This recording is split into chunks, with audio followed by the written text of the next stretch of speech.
بسم اللہ الرحمن الرحیم الحمد للہ رب العالمین والعاقبۃ للمتقین والصلاة والسلام علی اشرف الانبیاء والمرسلین سیدنا و نبینا و حبیبنا محمد وعلی آلہ وصحبہ الطیبین الطاہرین۔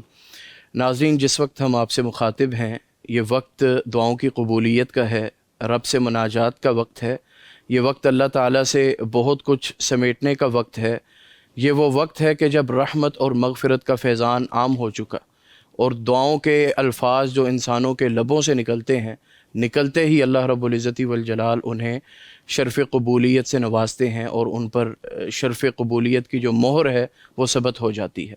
ایسے مبارک وقت میں اور سحر کی پر نور ساعتوں میں پیغام ٹی وی کی خصوصی پیغام قرآن سحر ٹرانسمیشن میں آپ کو آپ کا ہوسٹ حافظ زین العابدین علوی ویلکم کرتا ہے۔ السلام علیکم ورحمۃ اللہ وبرکاتہ۔ ناظرین، آج جس اہم ترین ٹاپک پر ہم بات کریں گے وہ ٹاپک ہمارے ایمان کی بنیاد ہے، وہ عبادت کی روح ہے، اور وہ ٹاپک ہے اللہ تبارک و تعالیٰ کی پہچان، اپنے خالق و مالک کی پہچان، جس کی طرف قرآن بھی ہمیں دعوت فکر دیتا ہے کہ اف اللہ شک فاطر السماوات والارض۔ جب انسان کو اپنے رب کی پہچان ہو جاتی ہے تو پھر عبادت میں بھی تاثیر پیدا ہوتی ہے، دعاؤں میں بھی لذت آتی ہے، زندگی بھی پرسکون ہو جاتی ہے۔ اسی ٹاپک پر آج ہم بات کریں گے، اور اس سیشن میں، اس لائیو ٹرانسمیشن میں آپ کی لائیو کالز بھی لی جائیں گی، اور لائیو کال کے لیے آپ ہمارے UAN نمبر کو نوٹ کیجئے 042117000000۔ آپ کے مسائل کا حل یہاں پر انشاءاللہ علماء کرام آپ کے سامنے پیش کریں گے۔ آج کی یہ ٹرانسمیشن نسک application UMT Sufi Banaspati and cooking oil, Naimat Banaspati and cooking oil اور سپر ایشیا کے تعاون سے پیش کی جا رہی ہے۔ آج کے ٹاپک کا تو میں نے آپ کے سامنے ذکر کر دیا، مہمانان گرامی کا ذکر کرتا ہوں۔ ہمارے مستقل معزز مہمان اور مربی مفسر قرآن جناب پروفیسر ڈاکٹر محمد حماد لکھوی حفظہ اللہ ہیں، اور ان کے ساتھ ساتھ ہمارے پیغام ٹی وی کے ریسرچ اسکالر محترم جناب قاری نصیر حفظہ اللہ ہیں۔ آئیے آپ کو مہمانان گرامی سے ملواتے ہیں۔ السلام علیکم ورحمۃ اللہ۔ جی وعلیکم السلام ورحمۃ اللہ۔ ڈاکٹر صاحب کیسے مزاج ہیں؟ ٹھیک ٹھاک؟ الحمدللہ۔ اہلاً و سہلاً۔ قاری صاحب آپ خیر وعافیت سے ہیں ماشاءاللہ، اللہ تعالیٰ آپ کو سلامت رکھے۔ ڈاکٹر صاحب، جس طرح میں نے انٹرو میں بتایا کہ اللہ کی پہچان کے حوالے سے آج کا ٹاپک ہے، تو فرمائیے گا کہ اللہ تبارک و تعالیٰ کی پہچان سے کیا مراد ہے، اور یہ اس کی کیفیت کیا ہے، معراج کیا ہے؟ بسم اللہ الرحمن الرحیم۔ دیکھیں، ایک ہوتا ہے معرفت جس کو ہم پہچان کہتے ہیں، اور ایک ہوتا ہے علم، کسی چیز کے بارے میں جان لینا۔ تو اللہ تعالیٰ کی ذات جو ہے اس کے بارے میں انسان جان نہیں سکتا، کیونکہ اللہ تعالیٰ کی جو شان کبریائی ہے وہ ہمارے انسانوں کی حد ادراک سے باہر ہے۔ بالکل ٹھیک۔ اللہ تعالیٰ کی صفات کا ذکر ہوا قرآن میں، اور جس چیز کا ذکر ہوا ہمارے ادراک میں نہیں آ سکتی۔ اللہ تعالیٰ کے پاؤں کا تذکرہ ہوا، اللہ تعالیٰ کے ہاتھ کا ذکر ہوا، اللہ تعالیٰ کی کرسی کا ذکر ہوا۔ تو اللہ تعالیٰ کی جو صفات ہیں، ان صفات میں سے کسی کی بھی ہم نہ تعویل کر سکتے ہیں، نہ اس کو کسی سے تشبیہ دے سکتے ہیں۔ لیس کمثلہ شیء۔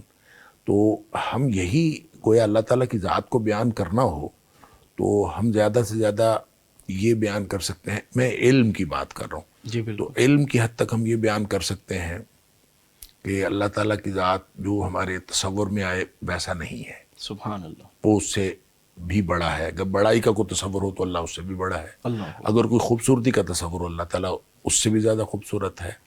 اور اسی طرح سے اللہ تعالیٰ کے پیار کا تذکرہ ہو تو اللہ تعالیٰ وہ اس سے بھی زیادہ ہے۔ اچھا، کچھ صفات ایسی ہیں جو اللہ تعالیٰ کی صفات بھی ہیں اور انسانوں کی صفات بھی ہیں، اور انسان کچھ نہ کچھ اس کے بارے میں تصور رکھتا ہے۔ جیسے ابھی میں نے پیار کی بات کی، رافت نرمی کی بات ہے، رحم کی بات ہے، تو انسانوں کے ایک علم کی بات، علم بھی سننا، سمیع و بصیر ہے وہ۔ تو یہ جو اللہ تعالیٰ کی صفات ہیں، ان کا بھی انسان علم نہیں حاصل کر سکتا۔ اس کی وجہ یہ ہے بالکل ٹھیک کہ اللہ کی جو صفات ہیں وہ صرف درجے میں انسان سے مختلف نہیں ہے۔ کہ انسان کا مثال کے طور پر علم ہے، تو انسان کا علم جو ہے 0.00000 کوئی 400 زیرو لگا لیں اور آخر پہ 1 لگا لیں تو اتنا ہو، اور اللہ تعالیٰ کا 100% ہو، یہ درجے کا اختلاف ہوگا۔ انسان کے علم کا اور اللہ کے علم کا درجے کا اختلاف نہیں ہے. بالکل. یعنی صرف درجے کا اختلاف نہیں ہے, نوعیت کا ہی اختلاف ہے. اللہ تعالیٰ کا علم وہ اور نوعیت کا ہے, انسانوں کا علم اس نوعیت کا ہو ہی نہیں سکتا. اللہ اکبر. لہٰذا درجے میں بھی مختلف ہے, صرف علم کی بات نہیں ہے, تمام صفات. لہٰذا کہنے کی بات یہ ہے کہ اللہ کا علم ہونا یہ ایمان کے لیے لازم نہیں ہے. اللہ کی صفات کا علم ہونا اور انسان واقعتاً جانتا ہو یہ ایمان کے لیے ضروری نہیں. ایمان نام ہے مان لینے کا, بالکل ٹھیک. ایمان جان لینے کا نام نہیں ہے. اور اس کی مختلف مثالیں قرآن حکیم میں بھی ہیں. جب میں بات کرتا ہوں معرفت کی, معرفت کا مطلب ہے پہچان, اور علم کو اور معرفت کو تھوڑا سا آپ الگ کر لیں. اور پہچان کیسے ہے, ہر چیز کی مثال کے طور پر آگ نظر نہ آ رہی ہو تو آپ کو دھواں اگر نظر آ جائے تو آپ کو پہچان ہو جاتی ہے کہ وہاں کہیں آگ ہوگی, اور اس سے آپ کو اندازہ ہو جاتا ہے کہ یہ یہاں پہ آگ ہوگی. یوں اللہ کریم نے پوری کائنات, جتنی کائنات ہے یہ اس میں نشانیاں ہیں, اور جو قرآن ہے اس میں بھی نشانیاں ہیں. بے شک اسی طرح. اور قرآن کی جو جملے اور فقروں کو جملہ اور فقرہ نہیں کہا بلکہ ان کو آیت کہا ہے, اللہ اکبر. اس لیے کہ وہ نشانی ہے. تو کس چیز کی نشانی ہے؟ وہ اللہ تعالیٰ کی وحدانیت کی نشانی ہے, اللہ تعالیٰ کی توحید کی نشانی ہے, اللہ اکبر. ذات باری تعالیٰ کی نشانی ہے. تو قرآن میں بھی نشانیاں ہیں. گویا جب انسان قرآن پڑھے تو انسان کو اللہ کی پہچان حاصل ہوتی ہے. اور اگر انسان کائنات کی نشانیوں پر غور و فکر کرے تو بھی اللہ تعالیٰ کی پہچان حاصل ہوتی ہے. جیسے اللہ تعالیٰ نے قرآن میں جہاں کہیں غور و فکر کی بات کی تو کائنات کے مختلف جو پہلو ہیں, ان فی خلق السماوات والارض واختلاف اللیل والنہار لآیات لأولی الألباب, عقل والوں کے لیے نشانی ہے. اور نشانیاں کیا ہیں اور پھر عقل والے کون ہیں؟ ظاہر ہے جو اللہ تعالیٰ کے بارے میں سوچتے ہیں, ان کو جب کبھی وہ خوبصورت چیز دیکھتے ہیں تو ان کو بنانے والے کا خیال آتا ہے. اور جب کوئی کسی چیز میں اچھائی نظر آتی ہے تو ان کو خالق کی اچھائی نظر آتی ہے. تو ہر چیز کو وہ خالق کی طرف لے کے جاتے ہیں. لہٰذا دنیا میں جو کچھ بھی وہ دیکھتے ہیں, کائنات کی تفہیم حاصل ہوتی ہے تو قرآن کی تفہیم حاصل ہوتی ہے. قرآن اگر اخلاص سے پڑھا جائے تو کائنات کی تفہیم حاصل ہو جاتی ہے, اور اس تفہیم سے خالق کی پہچان حاصل ہو جاتی ہے. اور پھر آپ دیکھیں, سادہ سی بات میں ایک فکرہ بول کے میں آگے چلتا ہوں. اب دیکھیں, ہمیں دنیا میں بہت ساری خوبصورت چیزیں نظر آتی ہیں. جب خوبصورت چیز نظر آتی ہے تو ہم کہتے ہیں یار, ہم حیران ہو جاتے ہیں.